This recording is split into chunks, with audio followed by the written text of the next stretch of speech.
Bismillahirrahmanirrahim. Assalamualaikum warahmatullahi wabarakatuh.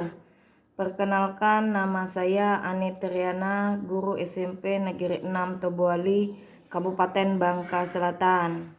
Video ini dibuat dalam rangka kegiatan pengimbasan program guru belajar seri asesmen kompetensi minimum yang diselenggarakan oleh Dirjen GTK Kemendikbud.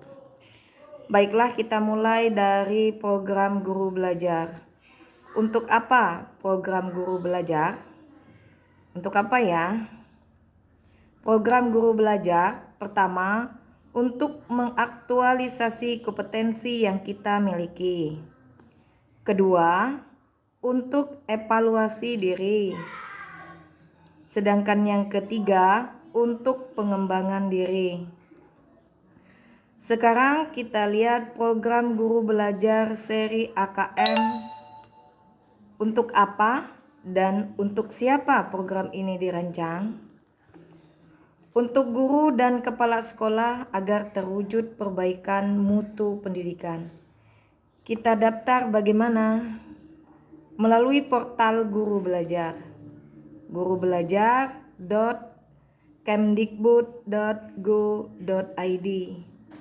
Saat kita masuk alamat tersebut, akan ditampilkan beberapa seri kegiatan yang dapat kita ikuti dalam program guru belajar. Seperti pada layar ini ada 4 seri kegiatan. Lalu saat kita pilih seri AKM, akan tampil kotak dialog yang meminta kita untuk mengisi survei dan kata sandi agar kita dapat melanjutkan ke aplikasi LMS dari program guru belajar. Setelah ini kita lewati, maka secara otomatis layar monitor kita sudah masuk ke LMS program guru belajar seperti pada yang ditampilkan ini. Selanjutnya kita masuk ke asesmen kompetensi minimum. Waktu pelaksanaannya bagaimana? Kegiatan dibagi beberapa angkatan. Saya mendapat pada angkatan ketiga. Jadwal dari 14 hingga 18 Januari 2021. Jadi selama 5 hari setara dengan 32 JP. Selanjutnya kita lihat apa tujuan BIMTEK AKM ini. Ada 5 tujuannya, yaitu memahami tujuan dan memanfaat asesmen nasional. B. Memahami teknis dan kriteria peserta dari pelaksanaan asesmen nasional, serta rumusan butir soal asesmen nasional. C. Memahami konsep literasi membaca. D. Memahami konsep asesmen numerasi. E. Memahami tindak lanjut laporan dari AKM. Lalu apa yang akan kita pelajari untuk mencapai tujuan tersebut? Yang akan kita pelajari pertama, konsep asesmen nasional. Kedua, teknik pelaksanaan. Ketiga, butir soal asesmen literasi membaca. Yang keempat, butir soal asesmen numerasi. Yang kelima, tindak lanjut laporan. Kita masuk materi pertama, yaitu konsep asesmen nasional. Ujian nasional berubah ke asesmen nasional merupakan upaya untuk memperbaiki kualitas pendidikan. Asesmen nasional dirancang untuk menghasilkan informasi akurat untuk memperbaiki kualitas belajar mengajar, yang pada gilirannya akan meningkatkan hasil belajar siswa. Manfaat asesmen nasional sebagai potret kualitas pembelajaran, sebagai umpan balik peningkatan kualitas, dan sebagai dasar untuk menyusun program. Kita lihat perbandingan asesmen nasional dengan ujian nasional. Tampak sekali perbedaannya. Coba kita lihat dari segi level siswa yang melakukannya.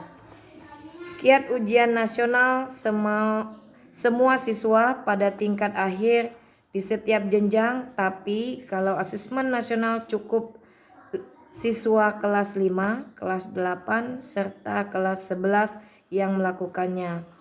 Selanjutnya kita ke materi kedua tentang teknis pelaksanaan asesmen nasional. Asesmen nasional dilakukan melalui AKM, survei karakter dan survei lingkungan belajar. Asesmen nasional dilakukan berbasis komputer dan bersifat adaptif. Bentuk soalnya pilihan ganda kompleks, menjodohkan, isian singkat dan uraian. Jadwal pelaksanaannya 2 hari. Kriteria pesertanya seluruh satuan pendidikan, tidak semua murid. Pemilihan sampel secara acak, diambil dari kelas 5, 8, dan 11. Setiap peserta mengerjakan tes literasi membaca, tes literasi numerasi, survei karakter, dan survei lingkungan belajar. Pada materi ketiga, kita mempelajari asesmen literasi membaca. Pertama, kita lihat pengertian literasi baca dan tulis. Literasi baca dan tulis adalah pengetahuan dan kecakapan untuk membaca, menulis, mencari, menelusuri, mengolah, dan memahami informasi untuk menganalisis, menanggapi, dan menggunakan teks tertulis untuk mencapai tujuan, mengembangkan pemahaman dan potensi, serta untuk berpartisipasi di lingkungan sosial. Kita lihat komponen AKM literasi membaca. Ada 3 komponen, yaitu konten, proses kognitif, dan konteks. Asesmen numerasi kita pelajari pada materi keempat. Komponen AKM numerasi juga ada 3 komponen, sama dengan komponen literasi membaca, yaitu konten, proses kognitif, dan ketiga konteks. Pada materi terakhir kita pelajari tindak lanjut laporan hasil asesmen kompetensi minimum. Tahap lanjutan setelah pelaksanaan asesmen kompetensi minimum adalah tahap laporan hasil asesmen. Laporan ini perlu ditindaklanjuti dengan perubahan strategi pembelajaran. Dari laporan dapat dilihat tingkat penguasaan kompetensi siswanya. Selanjutnya kita lihat 4 kelompok yang menggambarkan tingkat kompetensi yang berbeda. Ada kelompok perlu intervensi khusus, ada kelompok dasar, kelompok cakap, dan yang terakhir kelompok mahir. Kita lihat contoh analisanya. Pada kelompok intervensi khusus, pendekatan yang kita lakukan sebaiknya melalui pelatihan intensif. Selanjutnya kelompok dasar.